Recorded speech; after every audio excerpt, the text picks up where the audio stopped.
বাবা মা কলকাতার শ্যামবাজারে থাকে। তো আমি বাবা মার একমাত্র মেয়ে। আমি থাকি বহু দূরে, আমি থাকি ইউএসএ তে, ক্যালিফোর্নিয়া, স্যান ডিয়েগোতে।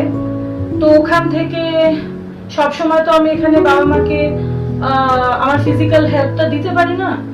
তো এখানে আমাদের আশপাশে খুব বেশি রিলেটিভও কেউ নেই, আর সবাইকার নিজস্ব কাজ আছে।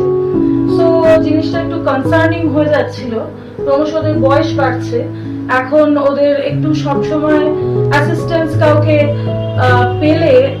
না পেলে একটু অসুবিধা হয়। তো তারপরে আমি ওখানকারই আমাদের এক বন্ধুর থেকে ট্রাইবেকার খোঁজটা পেলাম। সো ট্রাইবেকার খোঁজ পাওয়ার পরে আমি ওটা দেখলাম, দেখে কি কি প্যাকেজেস আছে সেগুলো দেখলাম। আমি মোটামুটি ওখানে 2-3 জন বন্ধুর থেকে ট্রাইবেকার রেফারেন্স পেয়েছি। তারপরে আমি যখন থেকে ট্রাইবেকাকে কন্ট্যাক্ট করেছি তখন থেকেই আমি মোটামুটি কনস্ট্যান্ট রেসপন্স পেয়েছি যে there will be support। তো তারপরে আমি প্যাকেজটা নিলাম বাবা মার জন্য, and then we got our care manager or care person নিশির। and আমি ওখানে ছিলাম, নিশিরের সঙ্গে আমার আলাপ হয়েছে যখন প্রথমবার আমি এখানে এলাম বাবা মার সার্জারির জন্য অল্প কিছুদিনের জন্য, তখন আমার প্রথমবার আলাপ হলো। তার আগে আমি বাবা মার থেকে শুনছিলাম যে নিশির has become kind of a family friend for them, একজন ইয়াং ছেলে যাকে ওরা ওষুধ আনা থেকে, ডাক্তারের কাছে নিয়ে যাওয়া থেকে, টেলারিং শপ থেকে কিছু জিনিস এনে দেয়া, আবার ফোনে কিছু হচ্ছে না সেটা জিজ্ঞেস করা, সব রকম জিনিসই, ব্যাংকে যাওয়া, সব রকম জিনিসই নিশিরের কে করে ওরা।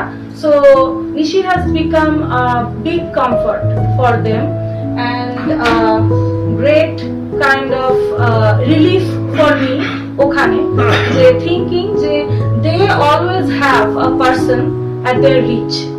যখনই কিছু দরকার হয় ওরা একটা কল করে দেয় বা মেসেজ করে দেয়। বাবা মার সঙ্গে ওরা একটা অলমোস্ট বন্ধুর মতন সম্পর্ক হয়ে গেছে। রিসেন্টলি আমার বাবার একটা অপারেশন হলো, তো সেই অপারেশনের জন্য আমি এসেছি এখন এখানে, আজকেই ফিরে যাব। তো অপারেশনের সময়টাতে নিশিত ছিল, সারাদিন ছিল, and he was a very prompt and proactive assistance। ও আমাদের যা যা দরকার হচ্ছে সেগুলো করে দিয়েছে, গাড়িতে নিয়ে যাওয়া, গাড়িতে নিয়ে আসা, যখন যা দরকার হচ্ছে তার লোকের সঙ্গে গিয়ে কথা বলা, তারপরে বিল টিল গুলো অ্যারেঞ্জ করা থেকে শুরু করে, আমার এখানকার নাম্বারটা চলছিল না সেই নাম্বারটা রিচার্জ করে দেওয়া অবধি সবই ও করেছে। যখন টুকটাক কিছু খাবার দরকার পড়ছে, আমার কারেন্সিটা এখানকার ছিল না, আমার কার্ডটাও চলছিল না, সেগুলো ও সঙ্গে সঙ্গে পে করে দিয়েছে। So he was a constant help and a big relief. আমাকে বাবা যেদিনকে ফিরলো সেদিনকে আমার এক বন্ধুর সঙ্গে দেখা করার ছিল। ভেরি আনফরচুনেট থিং, ওর মা রিসেন্টলি মারা গেছে, তো ওর শ্রাদ্ধ ছিল, তো আমাকে বলেছিল একবার ড্রপ বাই করতে। তো ওটা ওই হাসপাতালের কাছে।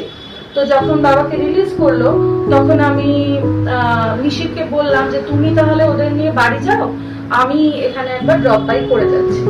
So this option was there and I was so far confident to leave them with নিশিত, যে আমি জানি যে ও ঠিক করে ওদের বাড়ি নিয়ে যাবে।